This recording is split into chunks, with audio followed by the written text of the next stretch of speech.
Hello everyone, welcome to Cradix Tech. So, today I'm going to review the Asus Zenfone 9. Is it the best compact phone to buy in 2023? I have been using this phone for 5 to 6 months now, and I have some things to talk about it. It's been a year and a half since this phone launched. So, let's see if this is still worth buying in 2023. Shall we?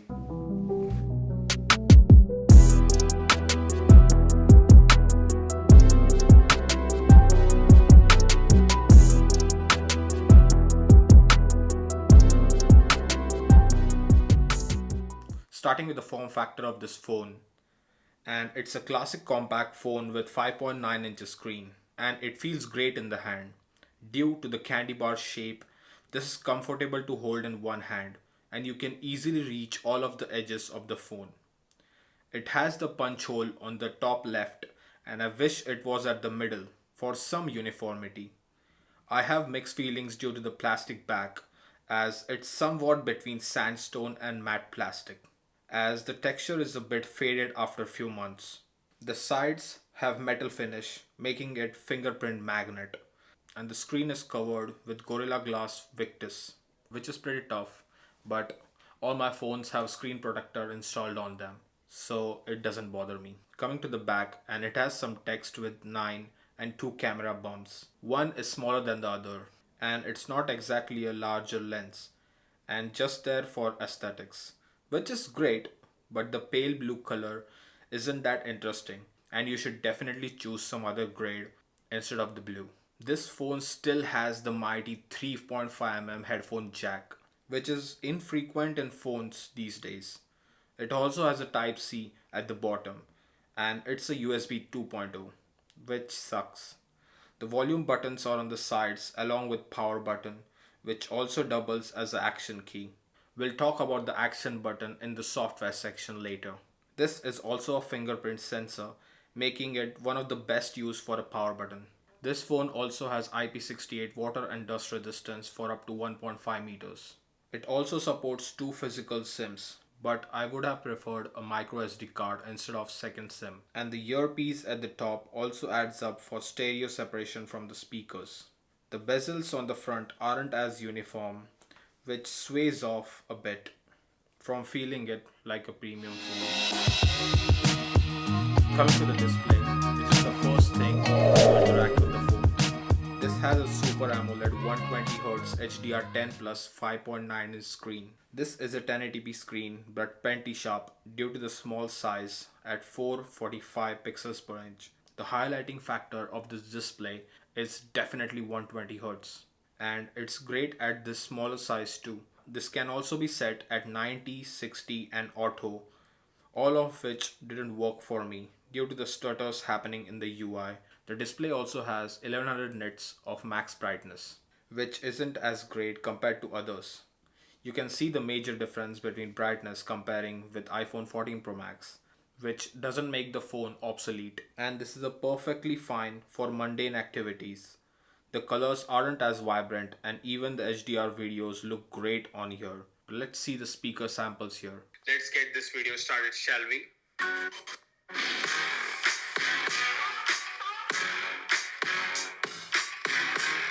Let's get this video started, shall we?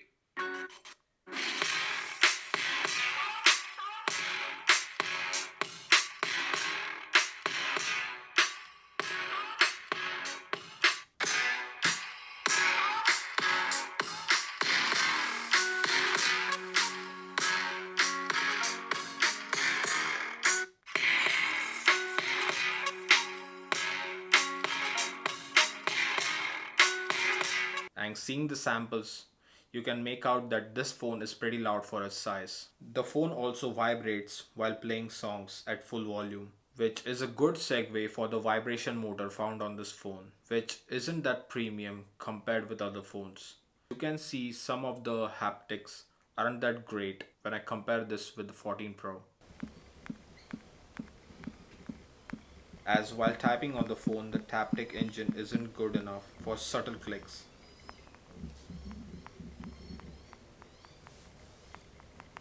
And so it's an average vibrating unit. Coming to the biometrics on this phone, This has a fingerprint on the power button, which is the second best place after the fingerprint at the back. I hate the optical ones, all the ultrasonic ones found on other phones, as sometimes they don't work in certain conditions. Now, coming to the performance on this has an 8 Plus Gen 1 processor on it, which is based on a 4 nanometer process. It has 8 GB of RAM and 128 GB of storage. These are a flagship specs found on this smaller phone, but the performance actually depends on the system modes that you put it on. I have kept this on dynamic because of the battery drain being an issue on high performance mode, and it's usually set to dynamic out of the box. Setting all of that aside, I have never had any lags or frame drops since I bought this phone. And the 8 Plus Gen 1 is still a great processor from 2022. You can see some of the benchmark scores right now. While comparing this with the S22 Ultra, you can see the Geekbench scores here. Geekbench 6,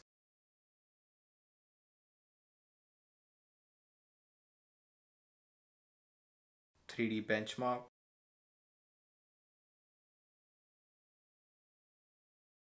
and even checking the CPU throttling test. Looking at the benchmark scores, these aren't that drastic even while comparing from last year's phone. So, keeping all of that aside, the phone just breezes through the mundane task and it just flies through the UI.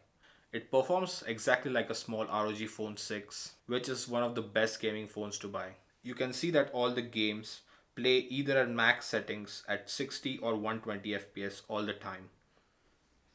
If you want to see a dedicated gaming review for this phone, let me know in the comments below. Genshin Impact runs at the max settings too, and there were few of the stutters going on after 40 to 50 minutes of gaming. But it wasn't that drastic as the phone got a bit warmer, but it wasn't unplayable. While we are on gaming, let's also talk about the software on this phone. And it's running on Android 13 and it's completely stock Android or not if you want to choose the Asus optimized version. It's a tweaked version of stock Android and one of the best skin experience. It initially came with Android 12 and Asus has just announced 2 years of software update and 2 years of security updates, which are the bare minimum for any Android phone out there. As Pixel has now announced 7 years of software update. Samsung goes up to 4 and Apple, as we know, goes up to 6. And the 2 years life cycle is pretty bad comparing with all of these phones. But let's get some insights about this software, starting with the smart key. You can single tap to lock or turn on using the fingerprint. Double tap, you can assign any of the options if you want. I have kept YouTube for it. Press and hold can be used to assign anything as well. I have assigned it for YouTube Music. You can set the swipe downs as well, and I have kept it for notification panel, which is not that innovative. And they named this the Zen Touch, you know, Zen Touch. Second one, you can double tap the top of the screen to turn it off. Third, sidebar. This is just a sidebar copied from the Samsung, but not really. This only keeps few apps and opens it in Windows, which isn't that helpful, but have few apps that are useful in this mode, just like the calculator. Fourth, the animation speed. It's baked in the display settings itself. You can change the font size here, the animation speeds, the quick setting panel style, power button menu, which icons to show in the status bar, which are pretty much all the things that you can change in the Android phone. Fifth, always on display. It also has an always on display and you can keep it for 5 seconds to tilt to check the phone. Sixth, there is a system mode for battery saving options and custom charging routine. If you can charge your phone during night for improving battery health over time. There are many features in the privacy as well for higher control over sharing data. 8. Asus optimized game genie. 9. To an apps. To get the copy of the apps. Not all the apps are supported here, but there is quite a big list of all supported apps, and you can use 2 WhatsApps and 2 Facebooks at the same time, considering you have 2 SIMs as well. Ninth, gestures on lock screen. This was actually a feature found on older phones like the Xperia and the Samsung, but it's pretty much dead now, except the Asus phone. It's all found inside this. 11th, this also comes with back tap, and I have kept this to turn on the flash. It's not always responsive, but it does the job. While setting up the phone, you can select which part of the phone you want to set according to your liking. So this phone is currently running on Android 13 and will be getting till Android 14, and then 2 more years of software support. I think Asus might be supporting this phone for 1 more year, maybe say till Android 15, but fingers crossed.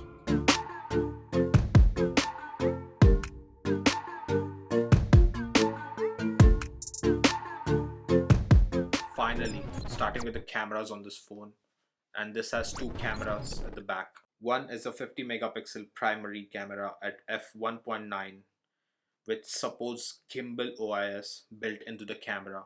This is a 6-axis gimbal stabilization not found on any phone.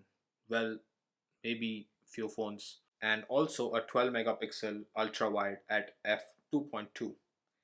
The photos coming out of this phone are good at best. The daylight shots are good. You can see there are details in the photos.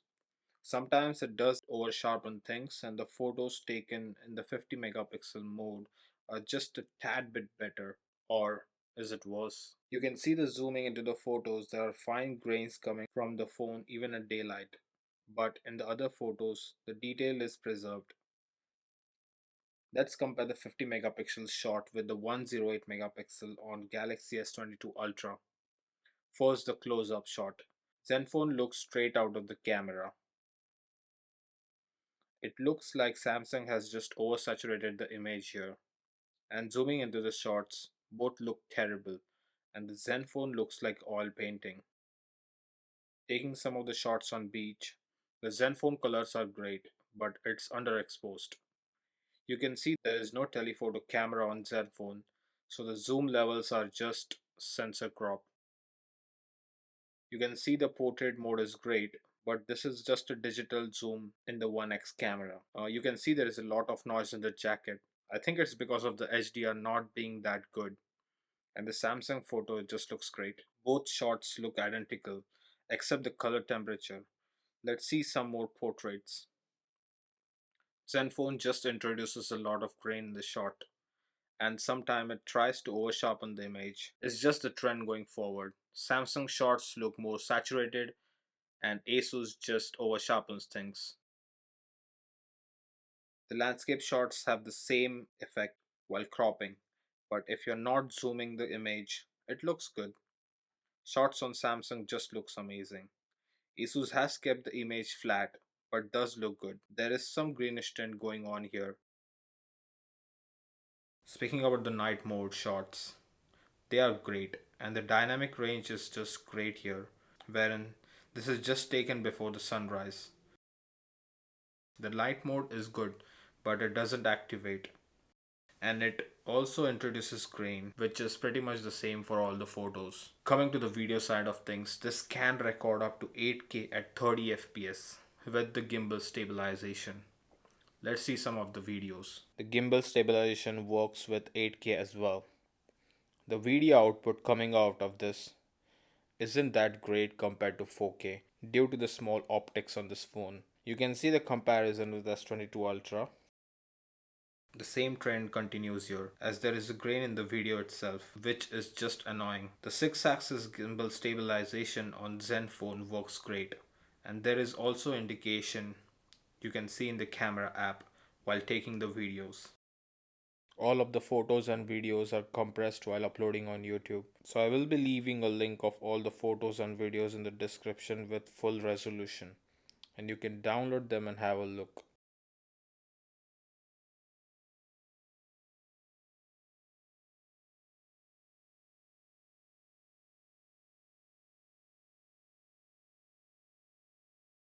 Let's see some more samples. The video stabilization on both of these phones are great, and Asus's ultra steady mode as well.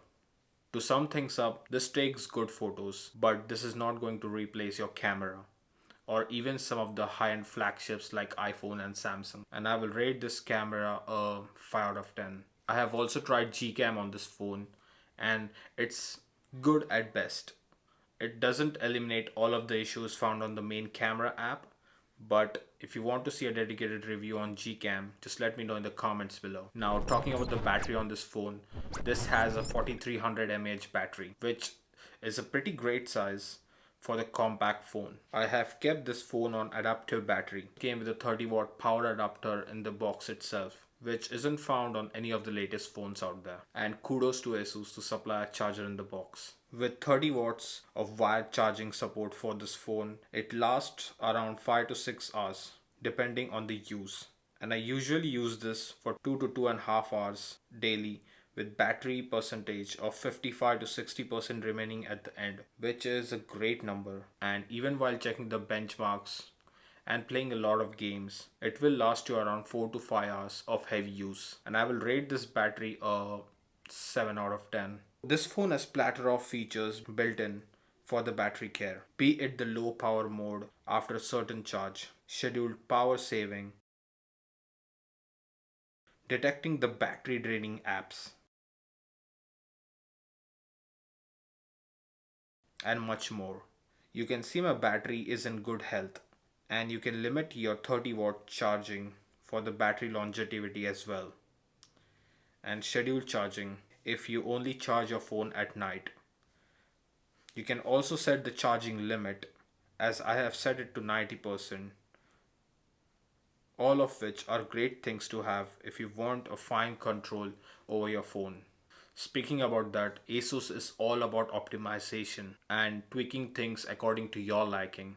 So you must be wondering why there's a change in clothes and the location. It's because I wasn't satisfied with the old conclusion I made for the Asus Zenfone 9. But here is a new one and I had to re-record this again. I know you must be bored of hearing it, but I will repeat this one last time. This is one of the best compact phones to buy in 2023, and it compromises on very few aspects for its compact form factor.